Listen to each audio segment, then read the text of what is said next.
In a world of uncertainty, two leaders face off. In a war of words that terrified the globe. Rocket Man is on a suicide mission for himself. Kim Jong-un saying, "I will surely and definitely tame the mentally deranged U.S. dotard with fire." But when talking trash thaws the ice. North Korean dictator Kim Jong-un has proposed a face-to-face meeting with President Trump. One man will prove nukes and stones may break your bones, but words will never hurt you. We'll see what happens. While Democrats shoved billions in cash to tyrants, kissed commie butt in Cuba, and apologized to the world for being awesome. A man with a plan said, enough.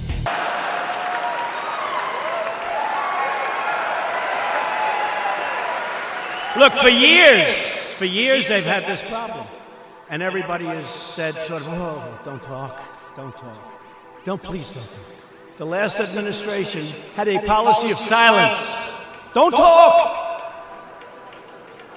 You may make them and him angry. Don't talk.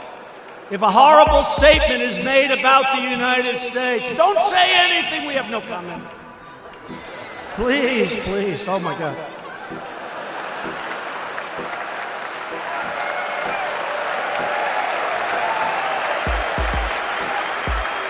I think Kim Jong-un looked around and said, I think there's finally somebody in the world who's crazier than I am, and I don't know what to do. There's something to be said for that, though. But that's not Donald Trump being crazy. When your first act as president, was it the first day or the second day you dropped the biggest non-nuclear weapon that we have on ISIS, you are announcing to the world, boom, when you bring in Mattis as Secretary of Defense, you are saying to the world, no, these days are over. Remember they said, oh, it's going to be terrible. They were actually saying 3 months ago when the rhetoric was rather sharp. Do we agree? I won't use the rhetoric now. Now I'm trying to calm it down a little bit. So I'm not going to use the rhetoric. But let's put it this way. He goes to use it. I know you come from Texas, whoever the hell you are. North Korea rest to the United States. They will be met with fire. They will be met with fury. And frankly, power. Beyond power. Like the world has never seen. And as I said, fire, power, and fury. The likes of which this world has never seen before. I'm gonna bomb the shit out of them.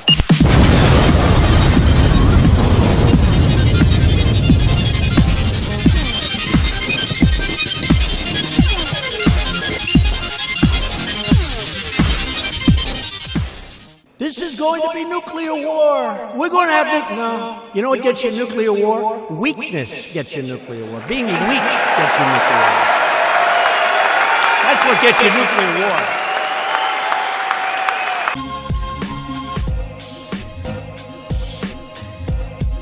What a wonderful world.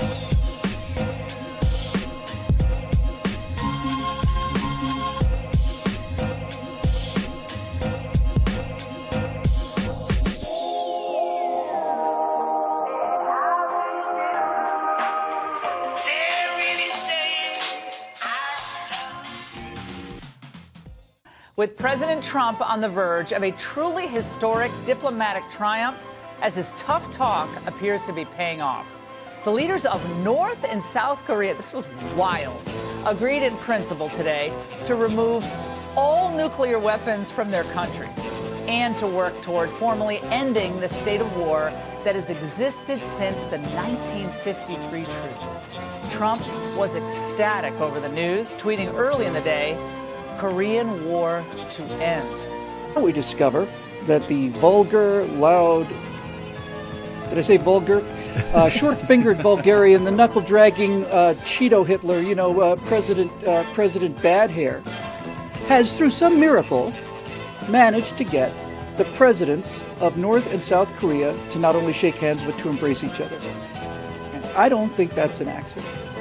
No nation on earth has an interest in seeing this band of criminals arm itself with nuclear weapons and missiles. The United States has great strength and patience, but if it is forced to defend itself or its allies, we will have no choice but to totally destroy North Korea. On the other hand, when North Korea tests a bomb, that endangers all of us. And any country that breaks this basic bargain must face consequences. And those nations with these weapons, like the United States, have a unique responsibility to pursue the path of reducing our stockpiles and reaffirming basic norms like the commitment to never test them again. Disseminate impure reactionary film is U.S. President Obama. Obama is almost more thoughtless in speech and action than a monkey in tropic jungle. During the 8 years that President Peace Prize was president, we saw the situation in North Korea continue to accelerate as North Korea got more and more nuclear weapons. We saw the deal with Iran, which was a running joke, simply fall apart. We saw mass murder, gas attacks, all kinds of things, in basically genocide in Syria. We saw our standing in the world relative to China and Russia completely collapse. We saw ISIS basically go from being the JV team to murdering people everywhere.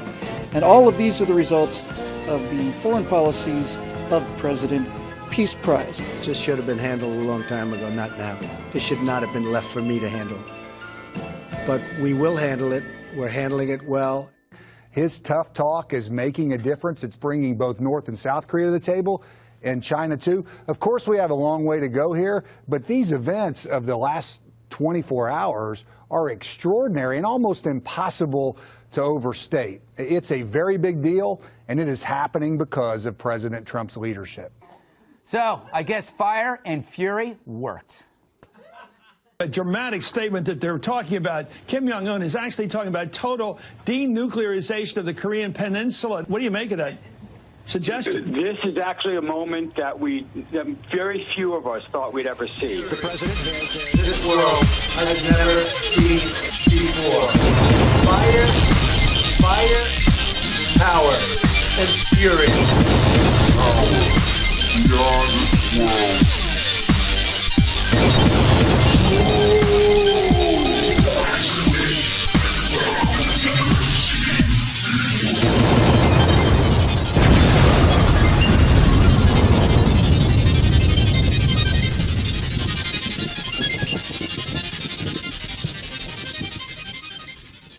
The North Koreans are very prickly. They're very sensitive. Doesn't mean they don't deserve that scrutiny.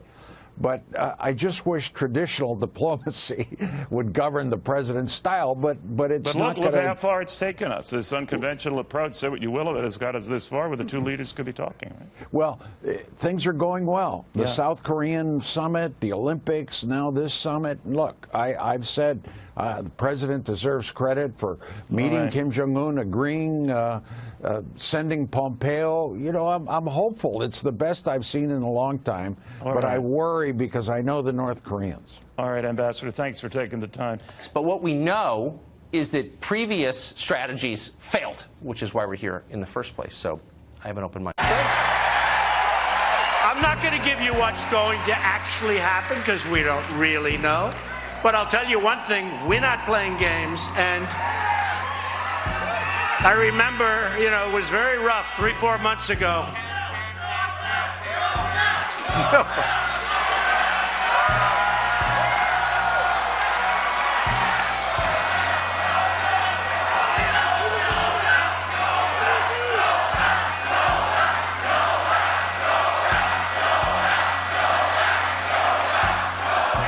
That's very nice, thank you. That's very nice. Nobel. I just want to get the job done. So, if we would have...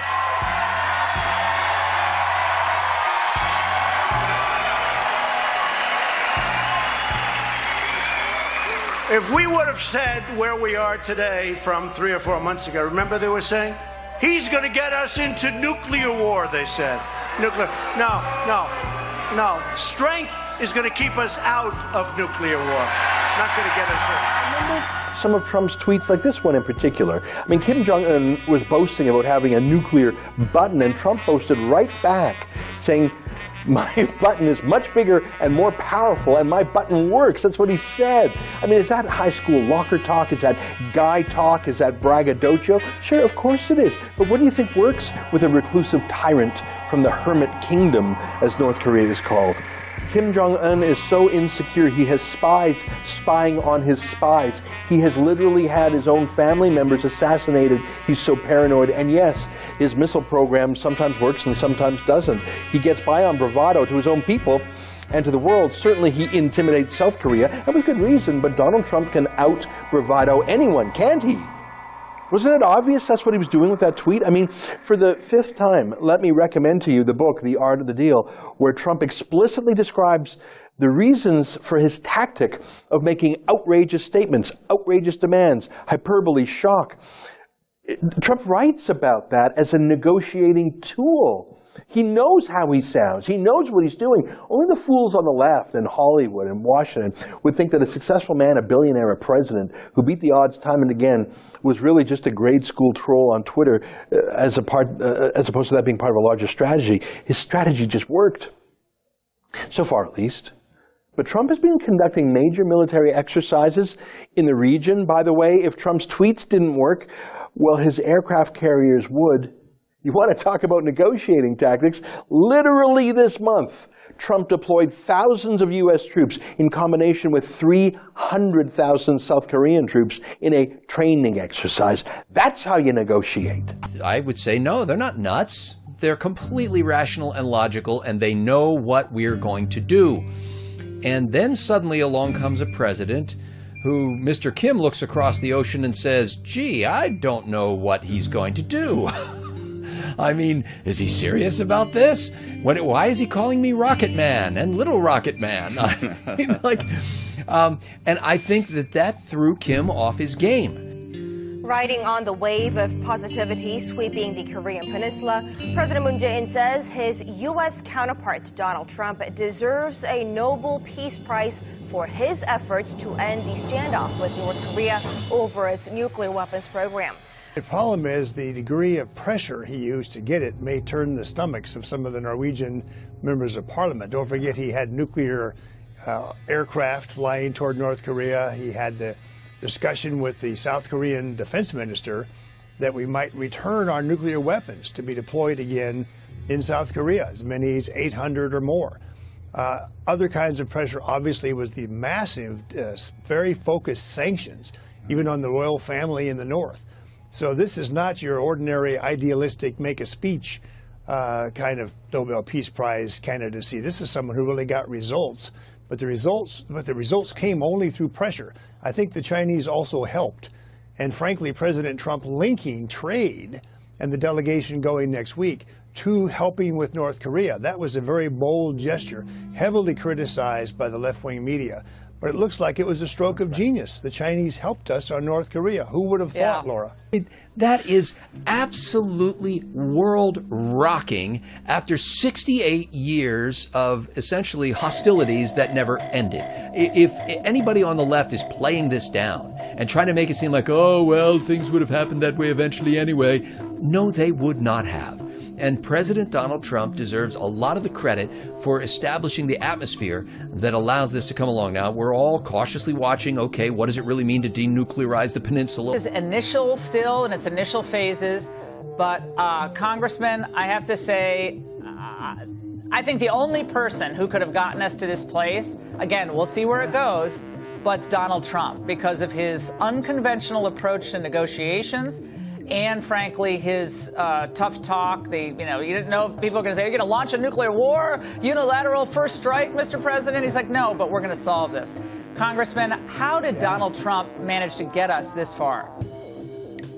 Well, it is extraordinary. And, Laura, I've been saying for a couple months now, if North Korea actually ends its nuclear program and you bring peace to this peninsula after 70 years, Donald Trump deserves a Nobel Peace Prize. But let's say they meet and Donald Trump denuclearizes North Korea. Mm-hmm. So he gets the Nobel Peace Prize, right? Right, yeah. I think so. But he probably won't. No, they're going to give it to Obama. Again. But can you just imagine CNN having to report that? Yeah. Yep. The South Korean president said Trump deserves the Nobel Peace Prize, and lefties are not very happy. South Korea's President Moon actually said that the president deserved this award as well. Donald Trump wants the credit, and Kim Jong-un wants a photo. It actually sounded like they were saying Nobel. They were actually saying no tell. They were talking about, of course, Michael Cohen at the Fifth Amendment. Trump is doing what you might expect. He's taking the credit. How do you distill serious policy making from the carnival barker language he uses? Like he's got a striped suit on and he's waving a pole like he's outside of a tent. Let's give Donald Trump credit for bringing us to the brink of nuclear war. Donald Trump will claim credit, and by the time something significant happens, he could be out of office and it doesn't matter. A Nobel Peace Prize. Get the fuck out of here. This is classic narcissism. President Donald Trump should be awarded Nobel Peace Prize, South Korean leader says. Trump is an asshole and has nothing to do with this. His impeachment can't come fast enough. Do you really think we should give a Nobel Peace Prize to a sexist, sexist, chronic lying sexual predator like Donald Trump? No, no, no, no, no, no, no. He deserves a prison sentence. South Korean president is an idiot. He wants Nobel Peace Prize given to Trump. That's like saying we should give a white nationalist praise for racism and hate. To be clear, Trump does not deserve a Nobel Peace Prize. He promotes hatred, violence, racism and white Nazi nationalism. He's a degenerate of the worst class and a syndicated criminal. Under no circumstances does he deserve to share the stage with deserving Nobel recipients. These people kind of remind me of that kid who said he didn't like Trump because he's a gay loser with a bad haircut. Do you support Trump? Do you? No, I do not support Trump. Why not? Because he is just a loser that is gay and has no life. Why do you think that? Because, do you see his haircut? Like, what kind of haircut is that? What's the difference between a wet raccoon and Donald J. Trump's hair? A wet raccoon doesn't have $7 billion in the bank. Of course, it's still too soon to rejoice, but what's the media's obsession now instead of that? It has raised among many people the speculation that those photographs might be intimate photographs of the President of the United States. And Mika, I'll hope as you conjure an image of that, I'll try to just urge you not to throw up in your mouth. If there are naked pictures of Donald Trump,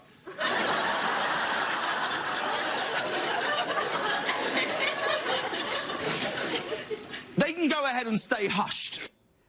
Talk about body shaming. As if naked pictures of them would be any better. A pretty unexpected twist, the president's decision to ridicule the leader of North Korea as Little Rocket Man turns out to be kind of working out. In response, a lot of our foreign policy geniuses melted down.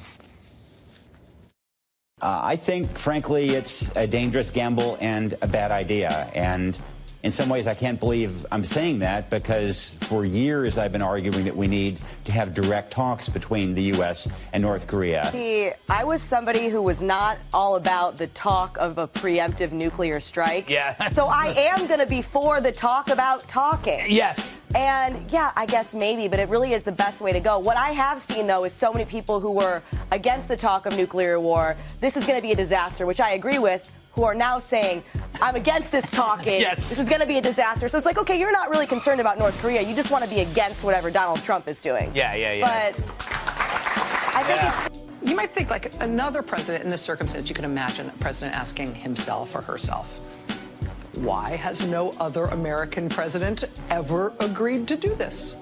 Why has no sitting American president ever met with a leader from North Korea? Why has that never happened in all the decades North Korea has existed as a nation? Why hasn't any other president ever done it? Should I take that to mean that this might be a particularly risky or even an unwise move? Why? So in sum, if you're looking for a summary of the media's response to all this progress, this does it.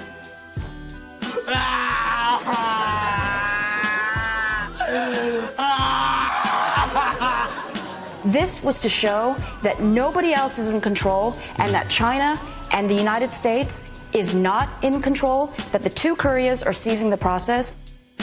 Oh, okay. Yeah, they just sua sponte. Yeah, exactly. I mean, it's crazy. Came together. It was just like pixie dust, and they came together. That last comment, I mean, of all the dumb comments I've heard, that last comment was among the most moronic. I have no idea what this will lead to. If anything, you could see it going wrong. You could see it taking unexpected and positive directions. Like, who knows? What I know for certain is that almost everybody you just saw on TV is dumb, has a long track record of terrible One of them was decisions. my best friend, actually. Yeah, I'm sure, but every one of those people has advocated foreign policy positions that have been a disaster for the United States repeatedly, and they're never called to account. So I guess the fact that this was unexpected yesterday shouldn't have surprised us. Why are we still listening to these people?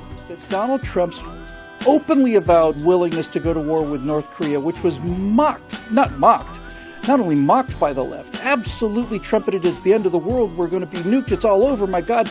These people never learn from history, do they, Scott? They never, ever learn, ever, that you simply have to stand up to bullies, and the more you basically, take a knee and the more that you pay the Dane Guild, the more the Dane returns.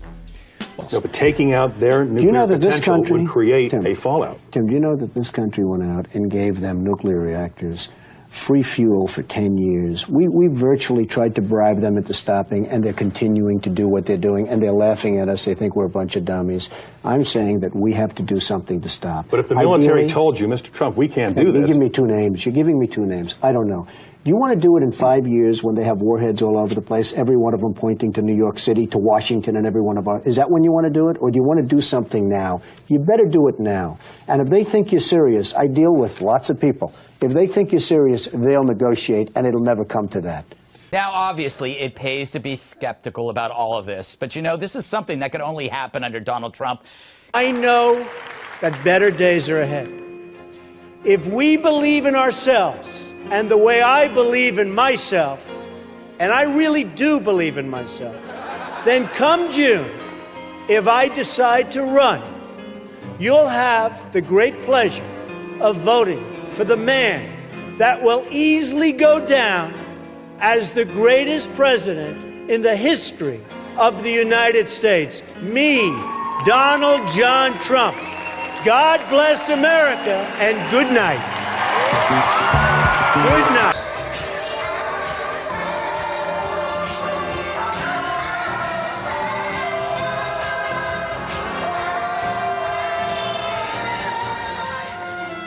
This idea works. You're kind to your enemies, you're cooperative with people who understand cooperation, but bullies and tyrants and murderers only understand one thing, and when it becomes clear that negotiation does not work with them in the beginning, and I mean like in 1953, then it's time to say, okay, you've made your decision, and now you're going to pay the consequences. If we'd done that in 1953, we would have been spared what Scott called, 68 years of misery for the Korean people and just general heartache around the world. Donald Trump deserves the Nobel Peace Prize. He'll never get it, of course, but to be honest with you, any organization that gives a prize to Barack Obama before he even takes office has diminished that prize to the degree where I think it's beneath Donald Trump to accept it. That'll do it for your Right Angle on Korea. We will make America great again.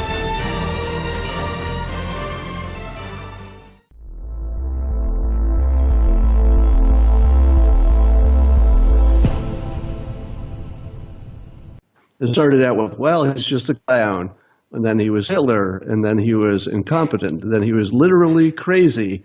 And now he's on the brink of solving the most unsolvable problem in North Korea while the economy booms and ISIS is on the run. And what are people starting to say already about that? They're saying, man, was he in the right place at the right time? Lucky. Yeah, because